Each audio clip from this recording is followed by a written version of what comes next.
What's going on, all you lovely people? Welcome to this Wednesday edition, episode 5 of Sports Scene. I am joined by my compadres, my fellow co-hosts, Will Carmadella and Courtney. How are you guys doing today? How are we doing? Fantastic. Doing good. Doing great. I'm doing extra great because my Lakers just went up 3-1 in the NBA Finals. We're sniffing. We're right there. We're at the cusp of the 17th NBA Finals, but we'll get to all that. Yesterday, let's get into some USC football. Yesterday, USC, they just came out with some rankings about the Pac-12. I think it was Oregon, USC, Arizona State, Utah, all of those other teams that don't even hold a candle to those top 4 teams. So I want to get your guys' thoughts on what the rankings were. Do you agree? Do you disagree? Talk to me. What's it looking like? Well, as far as the South goes, I would say it's pretty much what we expected. USC is the top dog when you look at the returning cast they have there, namely almost their entire offense. Arizona State and Utah are the challengers. And the path for USC is clear going into what is a 6-game regular season. If they want to see a championship game and have any chance of a playoff appearance, it's got to be a 6-0 run the table, and that starts with Arizona State week 1 at home. Courtney, how about yourself? Well, regarding the South, I believe that USC is going to take it all. I believe that USC is going to potentially go to the Pac-12 championship and win it all as well. And I think that the rankings are on point.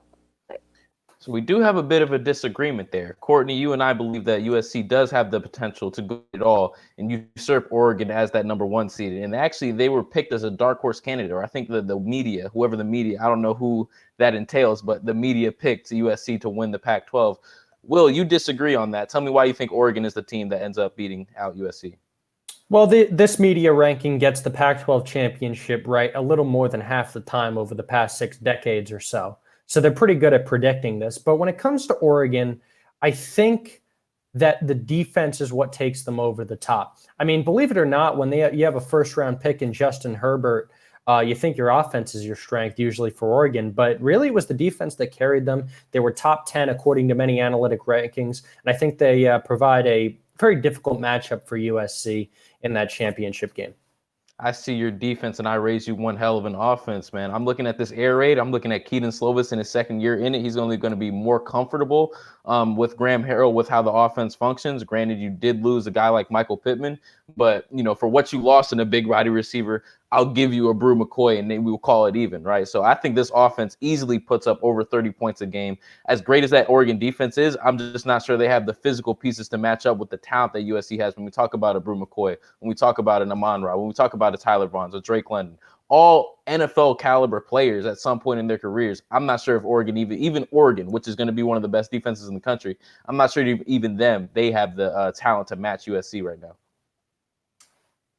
Yeah, I have to agree with you, Reagan. I also don't think that University of Oregon has the offensive line. I also don't think that Oregon just lost Justin Herbert and Troy Dye, who are like the main offensive people on Oregon. And so I don't think that Oregon can make it back. And that's when USC comes in and takes over the reign for the Pac-12. So, well, don't get me wrong. I'm very, very high on this USC offense. I mean, I like Keaton Slovis a lot. There's no question what he was able to accomplish in 10 and a half games last year was incredibly impressive with his 3,500 yards. But 71% completion percentage. 71% completion percentage is a great mark. There's no question about it. I do like what Oregon has, though. And I'm not in love with the USC defense yet. I think it's good enough to get them through the South, especially when you're looking at a lot of inexperienced teams, because I think, basically it's the entire same defensive unit you had a year ago, with only still 4 seniors this year. But I do believe when you get to play an Oregon team that still returns Johnny Johnson III, who's an excellent receiver. They're still bringing back Sewell, who's one of the top offensive linemen in the entire country. I do believe that Oregon has a little more star power, and I think they have a much better I think they match up with USC better than any team in the Pac-12. Well, let me ask you this. What does the name Penei Sewell mean to you all? That's the all-world and NFL caliber left tackle that's opted out.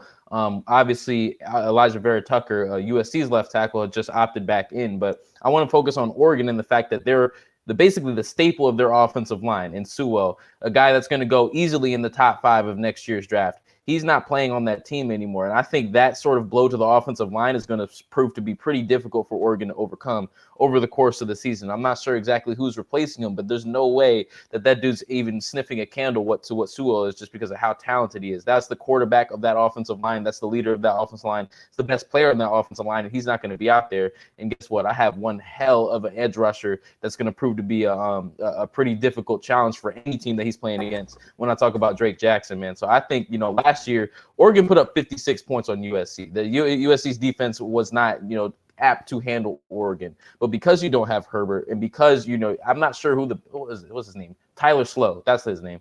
I've heard good things about him, but I still have my questions about whether or not he's ready to take on the burden of being the starting quarterback of Oregon. So, there's just too much turnover for me to feel confident that Oregon's going to be the team that's going to usurp a USC team that's returning all